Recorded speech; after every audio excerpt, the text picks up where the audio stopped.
namanya disuruh kan? Oh, disuruh. Seperti tetapan cepat tertangkap itu, dan ingin sekali lagi dihukum seberat-beratnya. Tidak ada toleransi karena telah memberikan sesuatu yang menyulitkan terhadap penyidik, dan dia tidak mau secepatnya untuk menyerahkan diri dan tidak mau bertanggung jawab. Semoga sekali lagi dihukum seberat-beratnya, dihukum seberat-beratnya. Tidak ada toleransi, kalau bisa dihukum mati itu. Halo semua, selamat datang di Sasena Explore.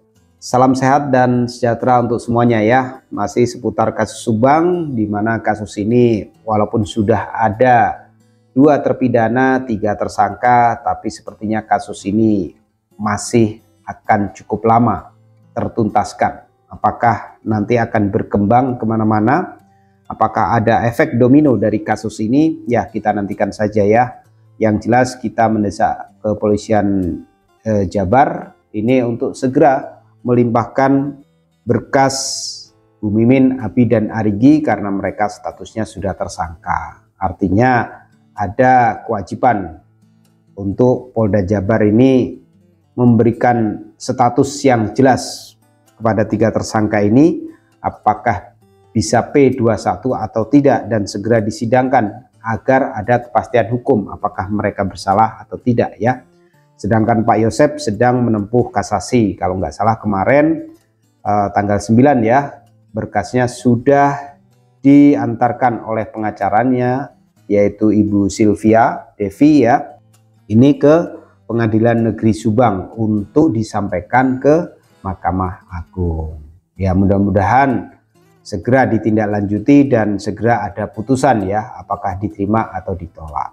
Sedangkan untuk obstruction of justice sepertinya juga masih dalam proses, tapi kita belum tahu ya kira-kira kapan akan digelar, apakah sekedar kode etik ataupun ada pelanggaran-pelanggaran di sana ya, yang memang sih kabarnya juga akan ada tersangkanya di situ. Kita tunggu ya kinerja pihak kepolisian Jawa Barat untuk menuntaskan kasus ini setuntas-tuntasnya, dan juga menyelidiki hal-hal yang memang mungkin ada keterkaitan dengan kasus ini. Siapa tahu di luar 5 orang ini ada orang-orang lain yang terlibat, apakah itu sekedar mengetahui, melindungi ya, mungkin juga menjadi motif utamanya ya. Kita tunggu semuanya. Nah, sedangkan kasus TTPU Yayasan sebagaimana kita ketahui ya, ini juga masih dalam penyidikan, di mana tanggal 9 kemarin juga Pak Yosep diperiksa oleh Dikrimsus mengenai hal ini di Polres Subang juga. Sementara untuk kasus tipikor yang terjadi di sekolahan berkaitan dengan dana bos dan lain sebagainya, ini juga masih berproses ya. Lewat wawancara RD Lau bersama Kang Freddy kemarin, kita simak bersama di situ banyak hal yang disampaikan yang insya Allah katanya seminggu 2 minggu akan ada tersangkanya atas laporan dugaan pemalsuan data ya, dan juga pemalsuan tanda tangan. Nah, data ini apa ya? Contoh pemalsuan ijazah yang tujuannya untuk melancarkan itu pencairan dana bos. Dan berita gembiranya tidak lama lagi ya, Kang Erdau sangat yakin seminggu 2 minggu akan ada tersangka. Siapa tersangkanya kira-kira? Ya, yang dilaporkan siapa dulu kalau bukan ketua yayasan itu sendiri yang inisialnya YR ya, atau Y, diduga adalah Yoris. Silakan Bang Pardi, ada pertanyaan? Ya, sebenarnya gini, kalau untuk masalah yang Abang laporkan di Polda Jabar waktu itu mengenai masalah adanya pemalsuan tanda tangan, tentunya pemalsuan tanda tangan ini berhubungan dengan masalah mungkin pencairan dana bos ya Bang ya. Nah, ini kan kalau memang ada semacam pemalsuan, berarti ini kan sebuah pelanggaran Bang ya. Kita mah hanya menunggu, pengen tahu apa sih kira-kira hasil daripada itu semua. Mantap.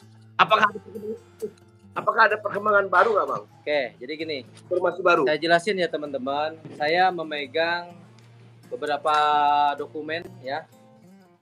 Dokumen ini logonya Polri ya. Jadi untuk YouTuber ini logonya Polri. Saya bacakan ya.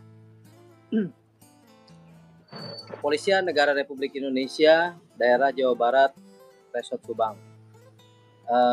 Ini klarifikasi juga permintaan keterangan klarifikasi juga berita acara pemeriksaan di mana klien kami sesuai dengan Undang-Undang Republik Indonesia tahun 2002 nomor 2 juga di sini tentang hukum acara juga laporan informasi nomor RLI 292 8 2024 Reskrim tanggal 30 Agustus 2024. Jadi laporan informasi itu adalah rujukan dari Polda Jabar substitusi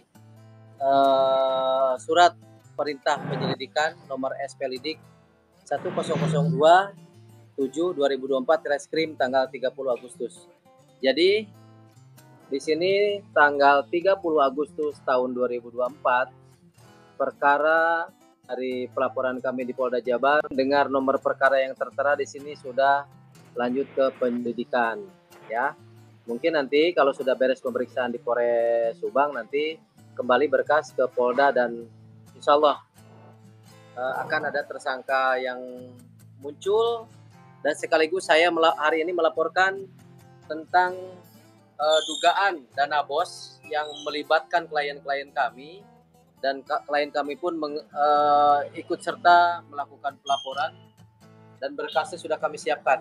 Ini berkasnya ya. Jadi bukan main-main nih, berkasnya lengkap sekali. Sekaligus ada pelaporan tambahan untuk sedikit menambahkan informasi kepada teman-teman.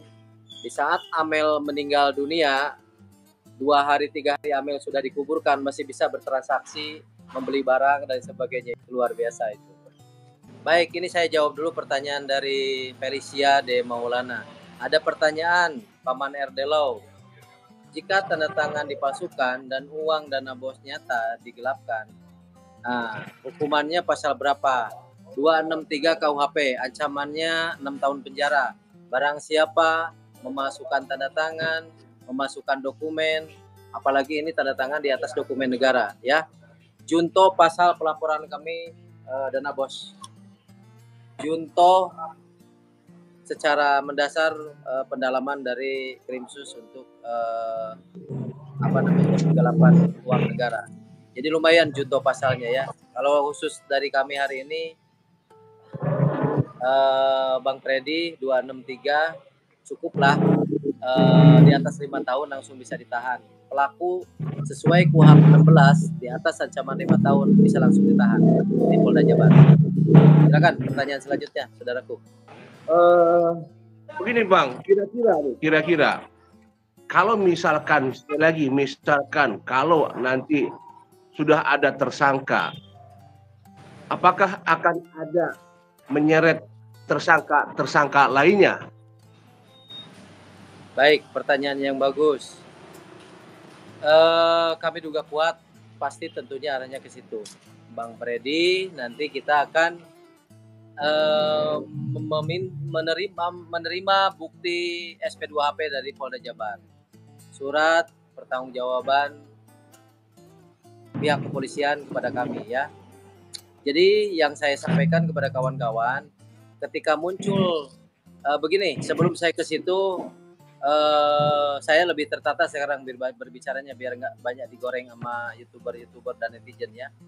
Jadi yang saya sampaikan, saya berkomitmen bahwa saya bukan lawyernya Yosef, bahwa saya bukan lawyernya YMAA, saya tidak ada kepentingan dengan hal-hal yang lain, tetapi saya di sini melaporkan kepada Polda Jabar terkait tanda tangan palsu yang merugikan negara dan merugikan klien kami. Tentunya kami di sini menyampaikan kepada publik seluruh Indonesia bahwa semoga dengan adanya upaya yang saya lakukan, saya masih meyakini motif pembunuhan di Subang itu adalah motif uang.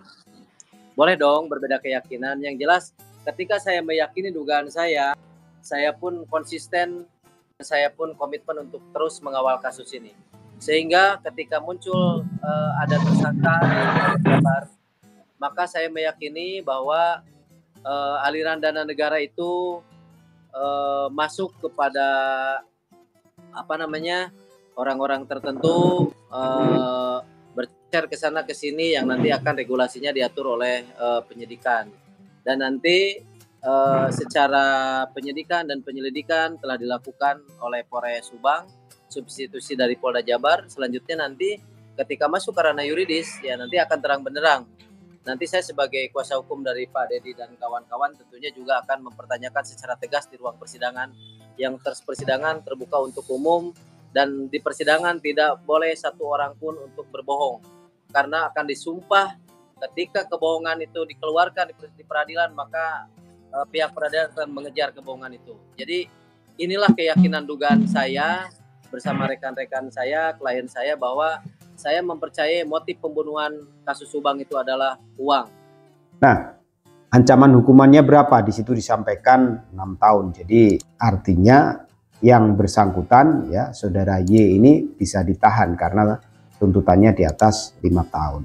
Apa sih goal dari masalah yayasan atau sekolahan ini? Ya, kita berharap di situ ada benang merahnya, ada korelasinya, terjadinya suatu peristiwa Rajapati ini ada sangkut pautnya enggak dengan operasional yayasan, dengan keuangan yayasan. Nah, kalau ada, nanti apa tuh sangkut pautnya?